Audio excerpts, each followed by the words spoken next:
Hi, thank you so much for joining me today. My name is Alex, and I'm going to teach you 3 fun and easy ukulele riffs. These ukulele riffs also act as really good finger exercises, and beyond that, they're just really fun to show off to your friends and family. So before we play them, there's a couple things that I want to make sure we understand. So if you look at the fretboard of your ukulele, you'll see you have dots. And these dots aren't just there for decoration, they help us navigate the fretboard. You may even have dots on the side of your neck here, so when you're looking down, you can see them instead of having to, reach over to look at the front. The first dot is usually on the 5th fret. Sometimes it's on the 3rd fret, and then there'll be one on the 5th fret too. But for most ukuleles, the first dot you'll see is on the 5th fret. So that's really helpful because if we need to go to the 5th fret really fast, we don't have to count 1, 2, 3, 4, 5. We just go right to the 5th fret. If we have to go to the 6th fret, well, we know 5 plus 1 is 6. We just go to the 6th space, right? Our second dot is on the 7th fret. We'll have another dot on the 10th fret, and then on a small soprano ukulele like this, there's no dot on the last fret, but that last fret is the 12th fret. Sometimes ukuleles will have 2 dots on the 12th fret. Sometimes they'll have 1, sometimes they won't have any. And then if you have a concert ukulele with a longer neck, you might even have more dots. Getting familiar with those dots and knowing where they are is so helpful when you're moving around the fretboard like we'll be doing with these riffs. So the second thing that we need to understand is how to read tablature.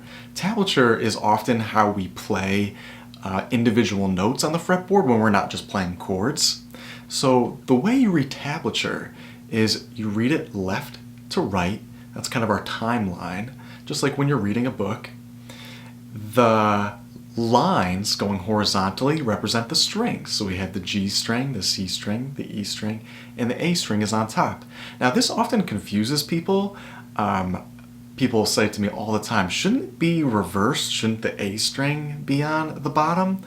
And the reason why tablature is the way it is because it's kind of mimicking music notation. So if you look at notes on a staff, if you've ever played piano before, the highest notes are on the top and the lowest notes are on the bottom. So on ukulele, our highest notes are on the A string, so that's why the A string is on top. You'll get used to it, I promise. The last thing about tablature we need to understand is what the numbers mean. The numbers represent the frets. So they do not tell you how many times to hit a note. They do not tell you which finger to use. They don't tell you the rhythm. You kind of have to know the rhythm already oftentimes when you're reading tablature, but they tell you the fret. So in this first example, we're going to learn Smoke on the Water. Famous classic rock song. A lot of people learn this song when they're playing guitar for the first time, and I teach it on ukulele too. I think it's really fun. So our first note, you'll see, is 0 on the C string. So what that means is the 0 fret. Okay, and the 0 fret is just the open string. So that's C0. Okay, we're going to use our thumb on our right hand to pick all these notes, unless you're left-handed, and we're going to use our index finger to press down all the notes on the fretboard. So our first note is C0. Our second note is 3 on the C string. Our next note is 5 on the C string. And then we're 0 again, then 3, and then 6, 5, then 0, 3, 5, 3, 0. This is great practice for getting familiar with the fretboard and moving up and down a little bit. Now, like I said, tablature does not give us the rhythm, so we need to already know this song. So if you haven't heard this song already, I suggest you listen to it, but I'm going to hum the rhythm for you right now. So it goes bum, bum, bum, bum, bum, ba-dum, bum, bum, bum, bum, bum. And you want to get that rhythm stuck in your head. You can even get the tablature stuck in your head. You can say the numbers while you're humming the rhythm. And I find that's really helpful when you're trying to memorize something like this. So in that case, it would be 0, 3, 5, 0, 3, 6, 5, 0, 3, 5, 3, 0. Now you can pause the video, practice a little bit. When you're ready, we'll try it together, and we'll start kind of slow, okay?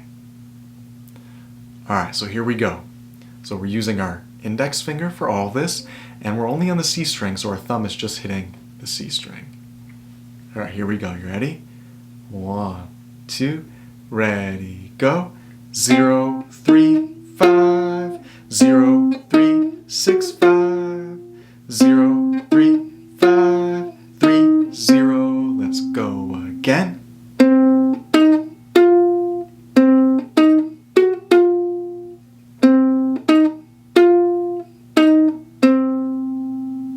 All right, nice job.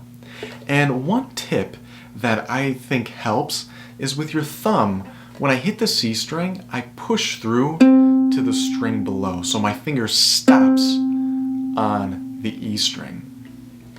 If when you're playing this, you're just picking the C string out like that, it's really hard to control how hard you're hitting the string because you're trying to avoid that E string. But if you just push into the E string, you have a lot more control. You can push really hard into the E string, or you can push really quietly into the E string. It takes a little bit of practice, takes some getting used to, but I think it's a really good skill to develop. Okay, let's move on to our second riff. This one is Seven Nation Army by the White Stripes. Really fun song to play. And this time we're going to use 2 fingers to play this riff, and we're still going to be just using our thumb on the right hand. But this riff, as you can see, happens across 2 different strings, the C string and the E string. So now, like I said, the tablature doesn't tell you which finger to use.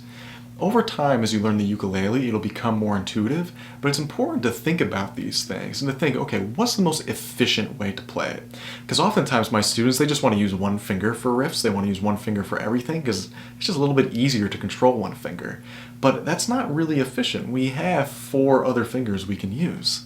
So in this riff, we start on the 5th fret of the C string, but I want you to start using your 2nd finger, okay, your middle finger. And what this allows you to do is to get that 1st finger ready to go to the E string. So you can go from here to the E string really quick and back to the C string. Okay, so try to set up like this. Your 2nd finger on the C string, your 1st finger on the E string. Your 1st finger can kind of hover a little bit over the E string, or you could just have it sitting down right on the fret. Let me play it for you once so you can hear what this one sounds like. Then it repeats. So I start with my 2nd finger, I go to my 1st, back to my 2nd, and then this part is kind of up to you. I go to my 1st finger on the 3rd fret, and my 1st finger on the 1st fret, and then 0. Okay? So you can pause the video, practice this a little bit, and then when you're ready, we'll try it together. Okay, here we go. I'll count to 4 and then we're in. And we'll try playing it 4 times in a row. Alright? 1, 2, ready, go.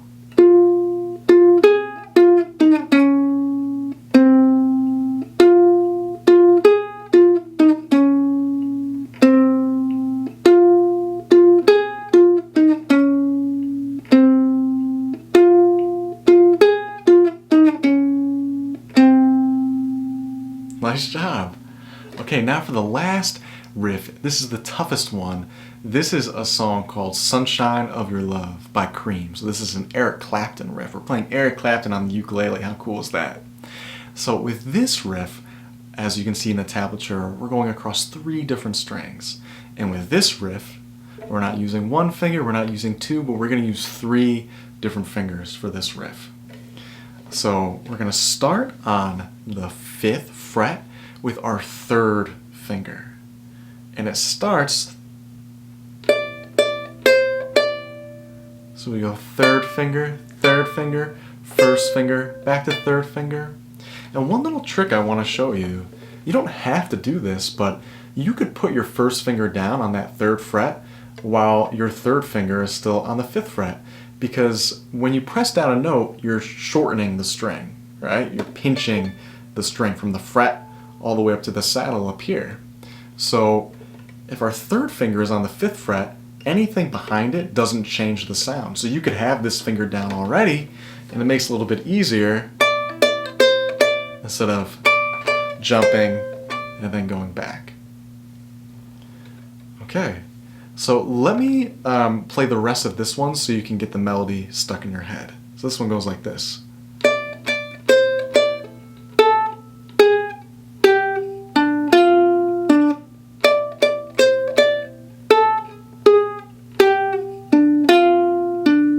Pretty cool, right? So we start with our third finger. We go 5, 5, 3, 5.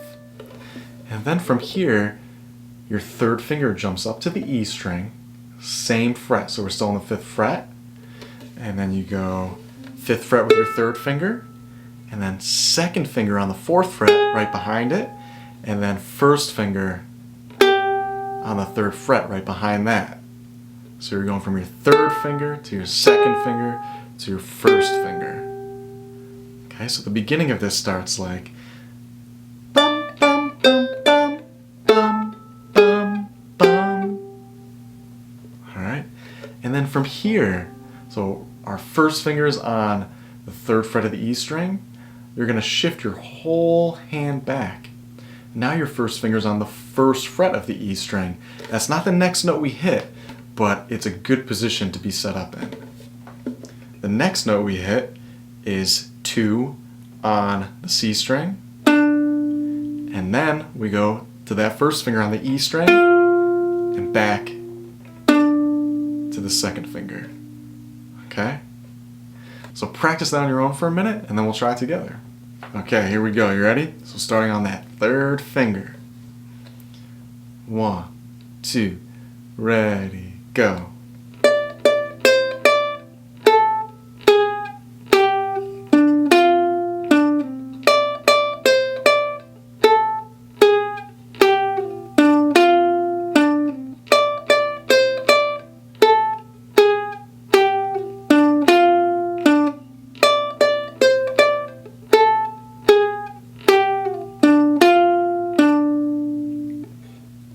Alright, great job. So I hope that this video gave you a little bit of an understanding on how to move around the fretboard, and also considering what fingers to use when you're playing a melody line, because it's really important. Could you do all that with one finger? Sure, you could, but it would not be as efficient. There is a download for this sheet music in the description below. If you wouldn't mind subscribing, it would mean so much to me. It helps my channel grow. I would appreciate it so much. Thank you so much for watching this video. I hope you have a fantastic day. Keep strumming.